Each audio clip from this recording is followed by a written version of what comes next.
காடை போட்டு விட்டுருங்கன்னு போட்டிங்கன்னு வைங்க, எனக்கும் சேஃப்டி. அது உண்மையாலுமே இருந்தா கூட யாரும் உங்களாண்ட வந்து எந்த கேள்வியும் கேட்க முடியாது. நல்ல ஐடியா சார், ஃபாலோ பண்ணிக்கிறேன். போன வீடியோ பார்த்துட்டு அப்படியே இங்கிட்ட வந்தீங்கல்ல, வந்தவங்களாம் உட்காந்து லைக்கை போட்டு கமெண்ட்டை போட்டு சப்ஸ்கிரைப் பண்ணிக்கோங்க சேனலில். பெல் ஐக்கன் ஆளில் போட்டுக்கோங்க. இனிமேல் நல்ல பரபரப்பான நியூஸ்லாம் வரும். கண்டென்ட்டுக்கு நம்மளுக்கு பஞ்சமே கிடையாது. அப்புறம் இதெல்லாம் கண்டென்ட்டா ப்ரோ அப்படின்னா, ஏண்டா கண்டென்ட்டையும் கண்டென்ட் ஆக்குறாங்க, நமக்கு விஷயம் தெரிய வேண்டியதை கண்டென்ட் ஆக்குறது என்னடா தப்பு. சரி, விஷயத்துக்குள்ள போகலாம். ட்ரம்ப் அவர்கள் ஒரு ஏஐ ஜென்ரேட்டட் ஒரு ஃபோட்டோ போட்டிருக்காப்புல. ட்ரம்ப்பே ஏஐ ஜென்ரேட் ஃபோட்டோ போடுறாரு. ட்ரம்ப்பை வச்சு நாங்கள் ஏஐ ஜென்ரேட் போட்டா என்ன தப்பு.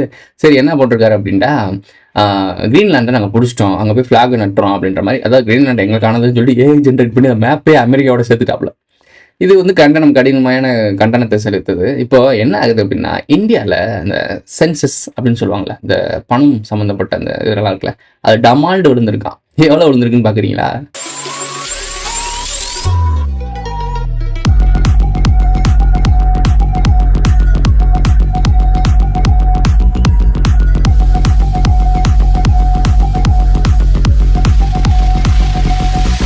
1233 புள்ளிகள் மேல் வீழ்ச்சி அடைந்திருக்குது. 80,000 புள்ளிகள் வர்த்தகம் சென்செக்ஸ் படியில் கீழே இறங்கியிருக்கு. 30 நிறுவனங்கள் டமால், அவ்வளோதான் முடிஞ்சு வச்சு. இதுக்கு காரணமாக சொல்றது என்ன அப்படின்னா, கிரீன்லாந்தை கைப்பற்ற போவதாக அதிபர் ட்ரம்ப் விடுத்த மிரட்டல் அடுத்து இந்த பங்குச்சந்தை வீழ்ச்சி அடைஞ்சிருக்கு. சரி, ஒன்று யோசிச்சுக்கோங்களேன், கிரீன்லாந்தை போய் அமெரிக்கா ட்ரம்ப் பிடிக்கிறதுக்கும் இங்கே இருக்க சென்சஸ் விழுகிறதுக்கும் என்னடா சம்பந்தம்? நான் அவங்கள்ட்ட சொல்லியிருக்கேன், பொருளாதார அமெரிக்கா விழுகிறதுனால அவனுக்கு மட்டும் ப்ராப்ளம் கிடையாது. அமெரிக்காவும் மிகப்பெரிய ஒரு பெட்ரோல் டாலர்ன்ற ஒரு மிகப்பெரிய ஒரு ட்ரம்ப் கார்டை வச்சிருக்கு. அந்த ட்ரம்ப் கார்டு வந்து ஜோக்கர் கார்டா இல்லை கிங் கார்டான்றதை நீங்கள் தான் புரிஞ்சுக்கணும். அவங்க வெளியே ஃபுல்லாக அந்த கிங் கார்டுன்னு காட்டப்பட்டிருக்கு. பட் திருப்பி பார்த்தீங்கன்னா அது பின்னாடி ஜோக்கர் கார்டு. ஸோ ரெட்டை முகம் இருக்குது அந்த பெட்ரோல் டாலருக்கு. அது கொஞ்ச நாளுக்கு அப்புறம் ஜோக்கர் கார்டாக காட்ட போகிறாங்க. நீங்கள் எல்லாம் சோக்கர் ஆக போறீங்கன்னு தான் உண்மையான நிதர்சனமான உண்மை. தமிழ்நாட்டில் தங்கம் விலை டமால்டு ஏறி இருக்கு. நான் வாங்குறப்போ 12,000 சொல்லிட்டு இருந்தாங்க. போன வருஷத்துக்கு இடையில 8,000 சொல்லிட்டு இருந்தாங்க. இப்போ 10,000 ஏறிடுச்சு. எங்கே போய் இருக்குன்னு தெரியுதா உனக்கு? இனிமேல் தங்கம்னு நீ கனவுல தான் பார்க்கணும். சொல்லிக்கிட்டே இருக்கீங்க, யாரும் கேட்க மாட்டேங்கிங்க. சங்கத்தை வாங்கி சேமிங்கடான்ட்டு. அதான் சொல்றதை கேட்டுக்கங்க. அந்த தங்கம் வந்து கோல்டு காயினா ட்ரிபிள் மார்க், அந்த அக்மார்க் கோல்டுன்னு சொல்லுவாங்கல்ல, கழுத்துல போடுறதுக்காக நான் தங்கத்தை வாங்கி சொல்லலை. கழுத்துல காதெல்லாம் மாட்டிட்டு தெரியுங்கன்னு சொல்லி கோல்டு வாங்க சொல்லலை. காயினா வாங்கி வச்சுக்கோங்க. எழுச்சிக்கா பொழைச்சிக்கன்னு சும்மா சொல்லிக்கிருக்காங்க. இதில் இந்தியாவில் வல்லரசு ஆயிருமா? இன்னொரு நியூஸ் வேறு, அதையும் பாருங்க.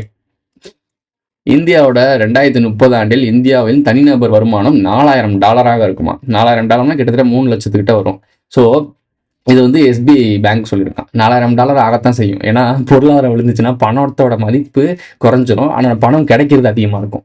ஸோ அப்படி பார்த்தீங்கன்னா தனிநபர் இப்போ வந்து 50,000 சம்பாதிச்சிட்டு இருக்காருன்னா அது 4 லட்சம் ஆகிறதுக்கு வாய்ப்பு இருக்குது. ஸோ அதை தான் இவங்க இன்டெரக்டாக சொல்கிறாங்க. ஜெர்மனியை விட 2028ஆம் ஆண்டு பின்னுக்கு தள்ளிடுமா? ஜெர்மனியை பின்னுக்கு தள்ளிடுமா?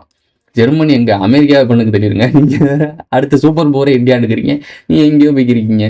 சரி, இதை மட்டும் விட்டுருங்களேன். இப்போ இதெல்லாம் பார்த்து முடிச்சிட்டிங்களா? இதெல்லாம் உலக செய்திகள். உலக செய்திகள்னால இந்தியாவில் பாதிக்கப்பட்ட பிரச்சனையை பார்த்தோம். இப்போ இந்தியாவுக்கே ஆப்படிக்கிறதுக்கு நேரடியாக ட்ரம்ப் போறாப்புல. என்ன ப்ரோ, வரி எதுவும் போட்டாரா ப்ரோ, சாங்ஷன் பண்ணிட்டாரா ப்ரோ அப்படின்னா கிடையாது. இந்தியா ஓஷனே கைப்பற்ற போறாரு.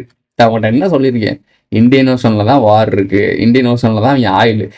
$20 ட்ரில்லியன் அளவுக்கு ஃபினான்ஸ் இருக்க வரைய ஒரு மிகப்பெரிய ஆயில் சோர்ஸ் இருக்கு. 20 ட்ரில்லியன். அதாவது அமெரிக்காவோட கடனே 38 ட்ரில்லியன். ஆனால் நம்ம இந்தியன் ஓஷன் இருக்கிறது 20 ட்ரில்லியன். சும்மா விடுவாரா ட்ரம்ப்? கை வச்சுட்டாப்ல இந்தியன் ஓசனை குறி வைக்கிறா ட்ரம்ப். நியூஸை பாரு, நான் எதுவும் சும்மா சொல்லலை. இதை எத்தனை ஆண்டுகளுக்கு முன்னாடி ஐடபிள்யூ சொல்லியிருக்கான்றத போஸ்ட்டை பாரு.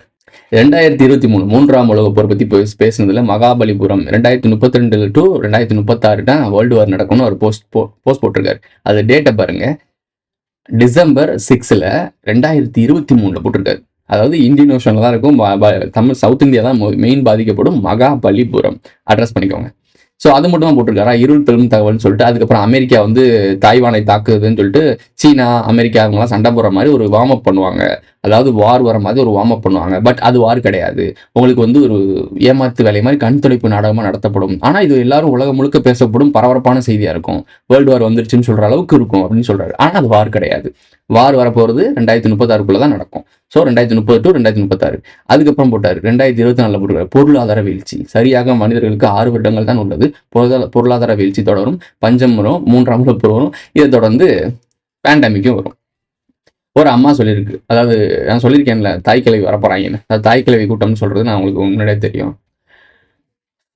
ஐரோப்பால இருந்து ஒரு அம்மா சொல்லுது, இந்தியா வந்து 200 கோடி மக்கள் தொகை உள்ள மிகப்பெரிய சந்தை. நான் உங்கள்ட்ட திரும்பவும் சொல்றேன், இந்தியா ஒரு சந்தை. அதாவது வியாபாரம், கடை விரித்து வியாபாரம் பண்ணக்கூடிய சந்தை. இப்போ சந்தையில் கடை போடுறாங்கன்னா ஏன் வியாபாரம் வியாபாரம் பண்ணணும் தானே சந்தையில் போடுவாங்க. ஏன்னா சந்தையில் எல்லா மக்களும் நிறையா வருவாங்க, வாங்குவாங்க. தனியாக அட்டாங்காட்டில் போய் பொட்டல் காட்டில் போய் சந்தை போட முடியாதுல்ல. ஸோ ஆள் நடமாட்டம் இருக்க இடத்துல தானே போடணும். ஆள் நடமாட்டம் அதிகமாக மக்கள், அந்த உழைப்பு இருக்குல்ல, மக்கள் உழைப்பு அதிகமாக இருக்க இடத்துல தான் கடையை விரிப்பான். ஸோ எல்லா கார்பரேட் கம்பெனி ஏன் இந்தியாவை சூஸ் பண்ணுதுன்னு இப்போ உங்களுக்கு புரியுதா? ஏன் நம்மளுடைய ஐரோப்பா கூட்டம் திருப்பி தமிழ்நாட்டை இதை இந்தியாவை குறி வைக்கிறதுன்னு தெரியுது அவங்களுக்கு. அவர் கிரீன்லாண்டை பிடிக்கலன்றாப்புல, ஐரோப்பா கண்டத்துக்கு சவால் விடுக்கிறாப்புல ட்ரம்ப். ஆனால் இவங்க வந்துட்டு இந்தியா பக்கத்து திரும்ப பார்க்குறாங்க. புரியுதா? ஐரோப்பா கண்டத்தை பிடிக்க போறாரு அப்படின்னா ஐரோப்பா ஃபுல்லாக அவங்க கைப்பற்ற போறாங்க. அப்படி கைப்பற்றிட்டாங்கன்னா இவங்க எங்கே வந்து குடியிருப்பாங்க? அந்த சுகபோக வாழ்க்கையை எங்கே வாழ்வாங்க? இங்கே தான் வரப்போறாங்க. அதுதான் சொல்லிக்கிட்டு இருக்கோம். அவங்க இங்கே வரப்போறாங்கன்னு சும்மா சொல்லிட்டு இருக்கோம். அண்ணன் வரப்போறாரு, சிங்கம் வரப்போறது, குதிரையோட வேலை முடிஞ்சிச்சு. இந்த கேட்கணும் குருவே இந்த பாட்டு இருக்கும்ல, ஸ்ரீ ஹரிஹர மல்லுவா ஒரு படம் வந்து வந்திருக்கும். அந்த துணை முதலமைச்சர், ஆந்திரா துணை முதலமைச்சரா அவர் நடித்த படம். அந்த படத்தை நீங்கள் நல்லா நோட் பண்ணிங்கன்னா ஒரு பாட்டு வரும், கேட்கணும் குருவேன்னு. அந்த பாட்டுக்குள்ளே அவ்வளோ டீகோடிங் விஷயம் இருக்குது. அதை நீங்கள் நுணுக்கமாக கவனிங்க. சண்டி குதிரை சண்டை போட்டு நொண்டி குதிரை ஆகி போச்சுன்னு. ஸோ இப்போ குதிரை வரும், இலையில்லாத மொட்டைக்காடு, அமைதியான கடலுப்பாரு, புயல் அடிக்கும் போது தாறுமாறு. இந்த வார்த்தை என்னன்னா, அமைதியான கடல் இந்தியன் ஓஷன் தான் அமைதியாக இருக்குல்ல, அது புயல் அடிக்கும் போது தாறுமாறு அடிக்கும். அதாவது அதை வார் நடத்த போகிறாங்க. என்ன தெளிவாக இங்கே மெசேஜ் கிடத்துறேன், உனக்கு தான் ஒன்றும் புரிய மாட்டேங்குது. அண்ணன் வரப்போறாரு, சிங்கம் வரப்போகுது. சிங்கம் லஜ்ஜையை குடிச்ச ஒரு குடும்பம் இங்கே வரப்போகுதுன்னு அர்த்தம். என்னங்கடா நீங்கள் ட்ரம்ப்போட இறுதிக்கட்ட நிகழ்வு எப்படி இருக்கும் அப்படின்றத சிம்சான்லேயே சொல்லிட்டாங்க, போட்டு தெளிவாகிட்டு. அது நம்ம சொல்ல, சிம்சானில் ப்ரொடிக்ஷனில் சொல்லியிருக்காங்க. ஒரு படம் இருக்குது, சிவில் வார்னு சொல்லிட்டு, வெளிநாட்டில் இருக்க ஒரு ஹாலிவுட் படம். அந்த படத்தில் ஒரு அதிபர் இருப்பாப்புல. இன்னொரு ப்ளஸ்ஸான விஷயத்த சொல்லாமல் இருந்தேன் பார்த்தீங்கன்னா, டக்குன்னு ஞாபகம் வந்துச்சு. நேற்று நீ படித்த நியூஸு, அமெரிக்கா 400 மில்லியன் அளவுக்கு செலவு பண்ணி ஒயிட் ஹவுஸ் இருக்குல்ல, வெள்ளை மாளிகை, அது கீழே மிகப்பெரிய பங்கர் ரெடி பண்ணுறாங்களாம், பாதுகாப்பு பங்கர். எதுக்கு?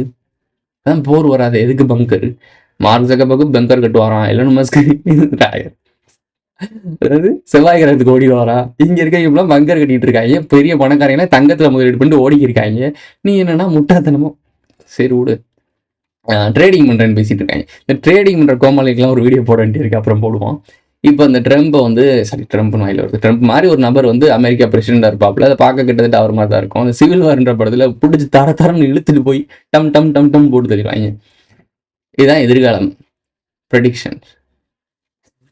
இதோட இந்த வீடியோ முடிஞ்சிருச்சு. வெளிச்சிக்க பொழைச்சிக்க, கோல்டு இன்வெஸ்ட் பண்ணு, அதுக்கப்புறம் என்னைய கேட்காதப்பா, சொல்ல வேண்டிய சொல்லியாச்சு.